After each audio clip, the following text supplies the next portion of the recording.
Some speakers don't make contact with the audience at all. They spend the time looking at the floor, or they find something interesting in the ceiling. Or, and this is common, they look like that, because there is where the answer is. So you may have those tendencies, and it's fine to occasionally glance away from the audience, but remember, eyes tell the story. And I'm going to tell you one other interesting bit about the human eye, which is why eye contact matters so much of us. Human beings and other primates like gorillas and chimpanzees are the only species that have big white parts in their eyes. If you look at dogs, if you look at cats, they don't have these big white spaces. What's interesting about that is that means that we are one of the few species that can tell what somebody else is looking at. If I go like that, you all have a natural tendency to go this way too, don't you? Just by moving our eyes, we signal that I am seeing something. Scientists think this is a human evolutionary trait because perhaps when we were hunting or gathering or just in our relations with each other, we knew that what was going on in each mind was important. So when one of us looked in one direction, it was cueing the others. So eyes are important to humans in ways that they aren't to most other species. So what you do with your eyes is vital to being a good leader. So make eye contact. Now, in Nepal, that's sometimes a problem, especially for women, because you don't want to look like your eye contact is inviting somebody out on a date when you're in a leadership role, nor do you want to make it look like your eye contact is inviting somebody to a fight. Right? So you have to be very careful. There's different kinds of eye contact. Your eyes should just gently rest on a person, like I've been doing with you. Not piercing gaze or staring too long, just for a few seconds. A gentle connection with the face. And if you're in a one-on-one conversation and you're embarrassed about making eye contact, here's a cheat for you. You can look at the tika mark. If you look right there, it still looks to the other person like you're making eye contact, but it's maybe not so embarrassing if you're reluctant to stare right into their eyes. So that's eye contact. Now let's move on to voice. Voice carries the meaning of your words to your audience. Like the radio, it's the channel through which they hear you. So there's three things you want to keep in mind with your voice. First of all, is projection. When you are projecting your voice properly, it's as if you are singing and people can hear you right in the very back of the room.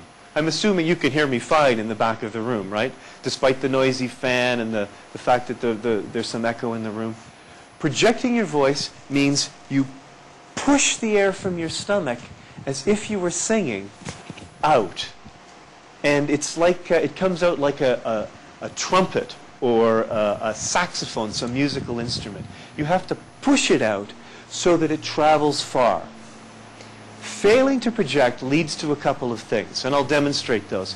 The first is, it leads to a lack of volume. Now I'm not projecting. My voice is soft.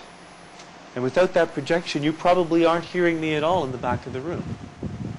So even though when I'm projecting, I have volume, it doesn't mean that I'm speaking loudly. Nobody wants to hear a speaker who's screaming at them. This is the style of Nepali politicians. You've seen them all on TV. Even if they have a microphone, there's this tendency to go, wah, wah, wah, wah, wah, wah, wah. And what happens to you as a listener when you hear a loud, blaring voice? It's too stressful for the ears, so you turn it down, you stop listening.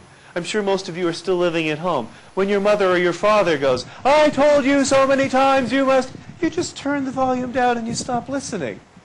So it's not an effective way to shriek. Instead, you must project. Second, emphasis is important. Emphasis means you speak certain words louder than other words. And that's important because your audience needs to pick out the words with the most meaning. So when you're speaking, emphasize the words with important meaning, and then say the other words, the littler words, softer. We actually can just pick out the important words and understand the speaker's meaning. If you are going from notes, or if you're doing a formal written speech, which sometimes happens, you can underline the words you want to emphasize to remind you to speak them louder. What happens if you take away the emphasis? You get what we call a monotone voice, a one-tone voice. I'll demonstrate. How many of you find it easy to understand me when I speak in a monotone voice? Immediately it's harder to catch the meaning. And you sound like a robot instead of a human being. So use emphasis on important words. The third important thing with your voice is what we call modulation. Modulation means changeableness. And it means that the pitch of your voice goes up sometimes and down sometimes. And that puts music into our voices. We like to hear a voice with a little bit of music in it. I think it's because we just naturally like music. So when you speak, make sure you modulate your voice. So sometimes you go up and sometimes you go down, and the variety becomes interesting to your audience. If you are a monotone speaker who speaks like this, you can practice improving it by singing in the bath, on the way to school, whenever you can. Even if you're a bad singer, that's okay. The thing is to practice singing so you can recognize the skill of modulation. Now we'll move on to the third area, and this is speaking with powerful words. The words you choose to use help your audience get your meaning. And here are some of the things you want to choose. First of all, you want to choose language that is concrete, that's talking about things and actions. A world of fairness, a world of opportunity for everybody. But to do that, you should give people a picture of what that looks like. That's what we call creating a vision for your audience. It's an amazing thing about us as human beings that I can say a word and put a picture in everybody's mind. If I say Angelina Jolie, you all immediately get a picture of this famous actress. Use this skill when you're communicating, and that's a very powerful way of giving your audience your ideas. So let's say we're going to talk about fairness. Fairness is the concept. What's the picture we could give of fairness in society? So let's say you as a leader are discussing and you say, we should have fairness. That means if a job comes open in, say as a teacher, someone who is a Dalit should have the same opportunity as someone who is a Newar or a Brahmin of filling that position without prejudice. So you go from the abstract idea of fairness to the concrete, easy to see example. So use those kinds of examples to give people a picture of what you're talking about.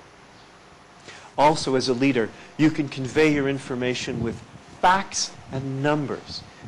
Especially for young people, facts and numbers convince your audience.